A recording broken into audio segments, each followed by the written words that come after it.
Okay, let's move on to the Nuggets bets. My first note here is that everyone was looking super tan. Yeah, I mean, seriously, like those guys yeah. definitely got a lot of sun between the summer and also because they look tan even at media day, but definitely getting some in Abu Dhabi. The shot that Jokic made. My first question is about him.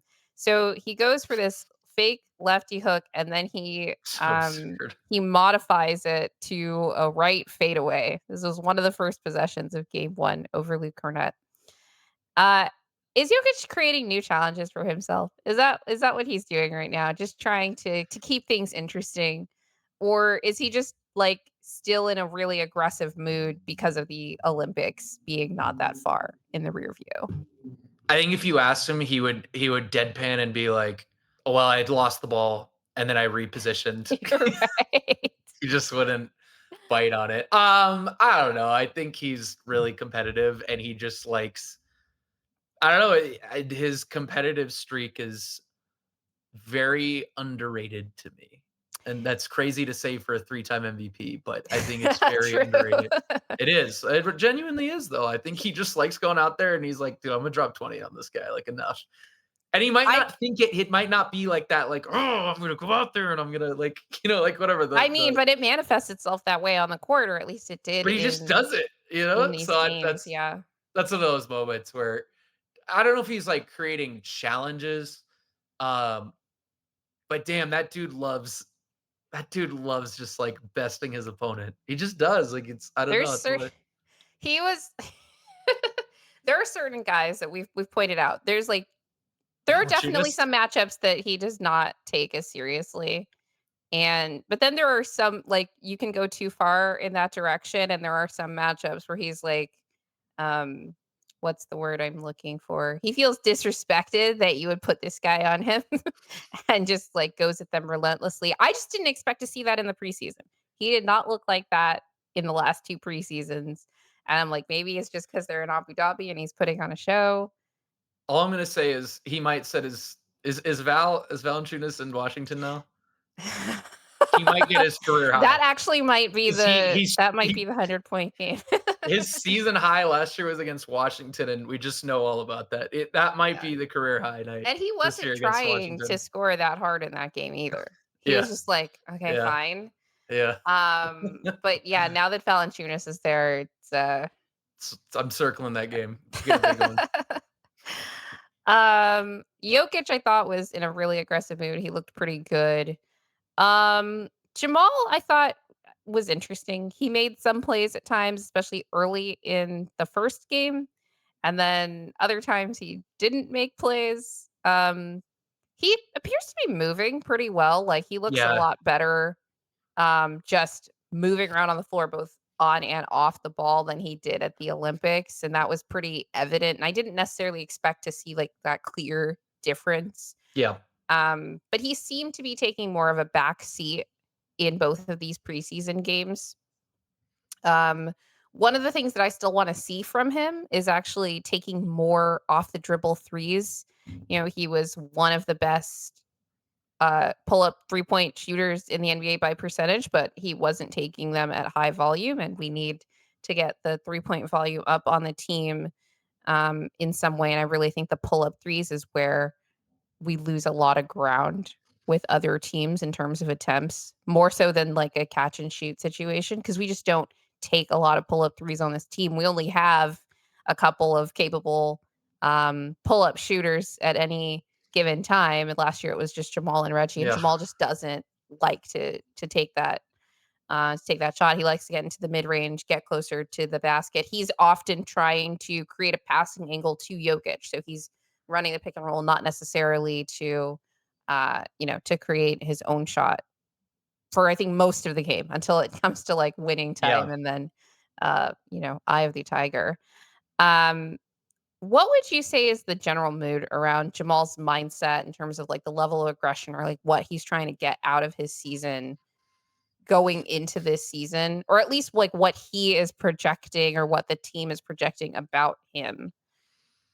I don't have a lot of feel for that, and that's such a boring Mm. answer, but, no, I like I didn't I haven't. I talked to a bunch of guys before, like the media day, Mhm. and I didn't talk to him. And then media day, I was like, not. I've used every other media day. This was behind the scenes of the exciting life of Matt Brooks. I was not in the pit. I don't know what else it's called. I'm gonna call it the pit, where everybody's there sitting there for pressers. I was Right. upstairs. I talked to a couple guys individually, which was really nice. Jamal was not one of them. So the only parts I've seen right now are Jamal's media day presser. And then I think he did media in Abu Dhabi, and I haven't watched that. So I don't, point being, I don't have a great feel for what his mindset is, but I thought like at game two, I think it was game two, he had a really like nice drive to the rim. Yeah. Um, and Yeah. like both games, he started really well. I think in both games he Yes. made his first shot, and then it kind of like tailed off. And I just like, I don't really know what to make of that, because it's like, Me it's either. probably like, I don't know, like he knows he's gonna go sit for the second half. So, and I don't like, these guys have, they know how long the journey True. is to I mean, go all the Jokić was way. just, like, Yeah, killing but guys Yoke up just does until the that. halftime buzzer. Yeah, but Yoke just does that. Like Yoke can just, Yeah. you can just plug him in and it can be a like pickup game in Serbia. And I know he's gonna do that too. Like that's just, I don't know. Jamal, I think like, yeah, I didn't really take much from that, but the good parts were really promising to me. Like anytime Jamal's getting downhill, I feel really good. Um, so that Yeah, would be and my he looked biggest takeaway. quicker. I think one of the reasons he was able to get Mhm. all the way to the rim, both I know the possession you're thinking of in game 2. He had Yeah, at least one in game 1 as well in that, like, got off to a good start, and I felt like, "Oh, like, he's really trying to get to the rim, like, yeah, quickly," and he's able to, you know, like, act on that that want. Like, his for body sure. is, you know, going along with the mind there. Yes, but overall, with his mindset, I have no clue. I felt like last year there was like push and pull about, oh, does he want to be an all star? Does he not?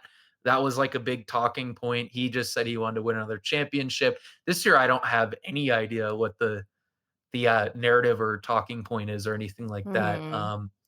I Well, think just if you for asked him, he'd say he wants to win a championship, right? sure. Right. Yeah. And So just for your reference, I don't know if you'd already watched Michael Malone's presser from Media Day. I did. Yeah, I was Um, there for that. so he did mention how Jamal had addressed the team and he had talked to the young guys, and Jamal, I think, was then asked about those comments and just telling all of them, just kind of trying to impart that feeling of this is an opportunity that you don't wanna take for granted because you don't have it Mhm. everywhere. I Yeah, thought that stood out to me at media day just because the sentiment that I got from it was that he's trying to make sure that the young players especially are grateful that they're in a winning situation, and not just a winning situation, like, they are on a championship contender and not to take that for granted. Obviously, Malone points it out.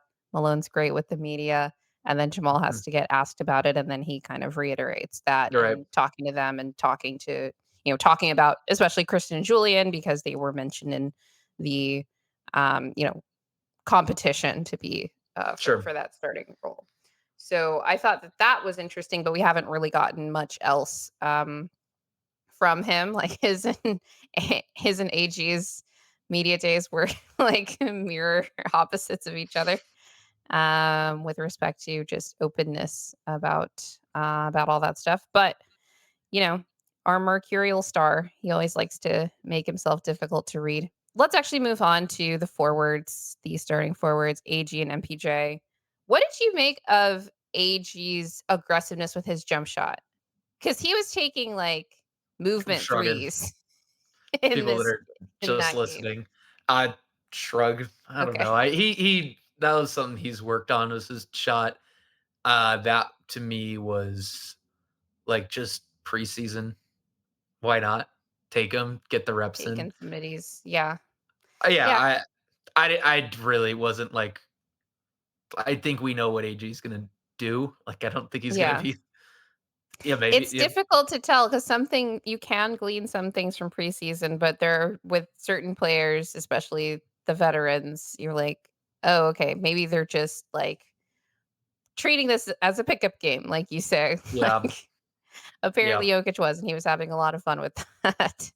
MPJ has definitely gotten bigger. He talked about Yep. gaining weight at media day. He also talked about wanting to play at a slightly lower weight than he's at right now, but he also just looks bigger. Well, if you could bring up the dunk that he had, this was in transition. Oh yeah, I like this angle better. Bam. No, Derek White, you're not going to stop me. I'm not going to go for a layup here. I'm going to dunk with authority. Um, with the state of the power forward depth, do you think that Michael Malone will actually make good on his suggestions that they should look at playing MPJ at the 4 more?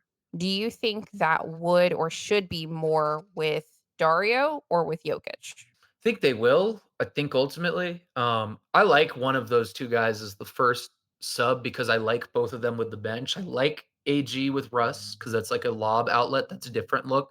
And then anytime you get but you can't tell, I'm like so Russ centric. Rust filled, I yeah. love it. It's so funny, but um, I think of it as the Jamal and Yoke group and then the Russ group. Now that's kind of like how I think about these 2 things. Um, it's not even starters bench, it's just that right now.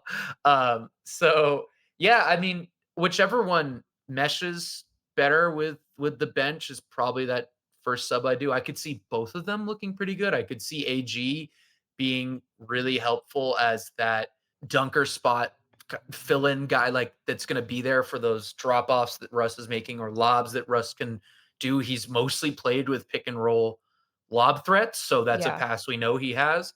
I could see Mike there spacing in the weak side and being Denver's best shooter next to Russ, and that just affording them a ton of room.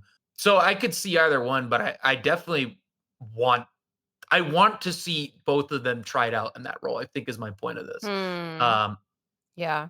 because it just to me, there's a lot of intrigue about putting those guys. We know what they look like next to Yoke and Jamal, but I want to see what they look like next to Dario. And they're both big, tall fours. So they're both going to fit into that.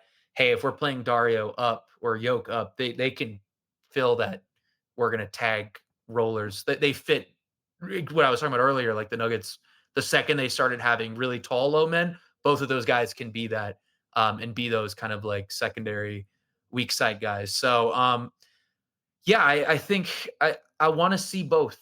I want to see both. And what does that Interesting. mean? Does it mean that Peyton gets more run with Jamal and Yoke and and instead of AG? Does that See, mean him? And that's that's where it gets a little complicated because if you're gonna move one of AG and MPJ to that backup 4, that means you're in theory upgrading one of the backups into that starting role. So I guess that's probably the next thought on that. yeah, no, that's exactly what I was thinking when I was, having this question of, like, MPJ at the 4. I could see lots of ways that could help, especially when if you're thinking, like, Dario goes with Russ in your head, then, and, obviously Jokic with Jamal. I think that having MPJ at the 4 more with Jokic affords a little bit more, cushion with the rebounding drop off that you would have not having AG next to Yoke a little bit more than if it's Dario and MPJ. I think that Dario needs AG's defense a little bit more, but I do like your point about wanting to see both just to see what those looks actually look like. Yeah. And then obviously in either iteration where MPJ is at the 4, you have Peyton out there anchoring that defense, whether it's with Jokic or with Dario with the bench. Um, and that I think that Peyton's gonna have a lot of opportunities to show that he can be the defensive anchor of a unit, Mhm. whether it's with Jokic on the floor or with Dario on the floor. So that's another just interesting dynamic in all of this with how we use MPJ in particular because he does provide size and like some rebounding and obviously the shooting. He's someone that like when I'm playing around with lineups, I'm thinking like he kind of like solves any problem that I'm like, I can't quite make this lineup work. Like it either Yeah. doesn't have enough size or it doesn't have enough shooting or like whatever it is. I'm just Right. like, I wish we had two of him. Yeah, that's also been my problem is like, damn, there's only one Mike. Like Yeah, Mike's so I valuable for this kinda team. want him on the Yeah. floor for 48 minutes. Right. That Right. was like a Yeah. thing in the playoffs last year, Yeah. both against the Lakers and against, even against the Timberwolves, where he struggled in particular, but the lineups where he was out there, um, just made more sense. And I'm like, "We can't sit Mhm. Mike right now."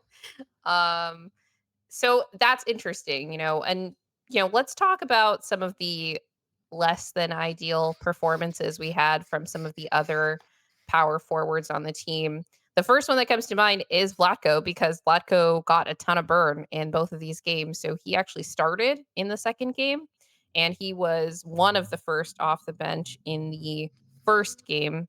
So starting at power forward.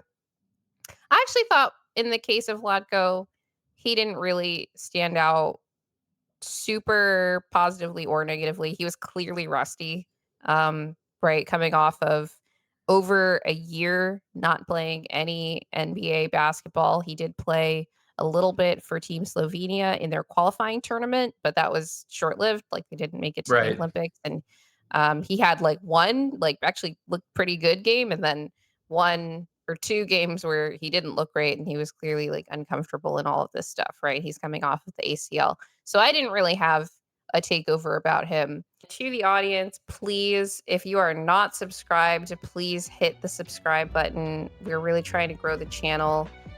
Please remember to hit the like button. Also, hit the notification bell. And definitely subscribe to our clip channel at What's in a Game NBA Clips. And always remember that winning is fun and losing sucks.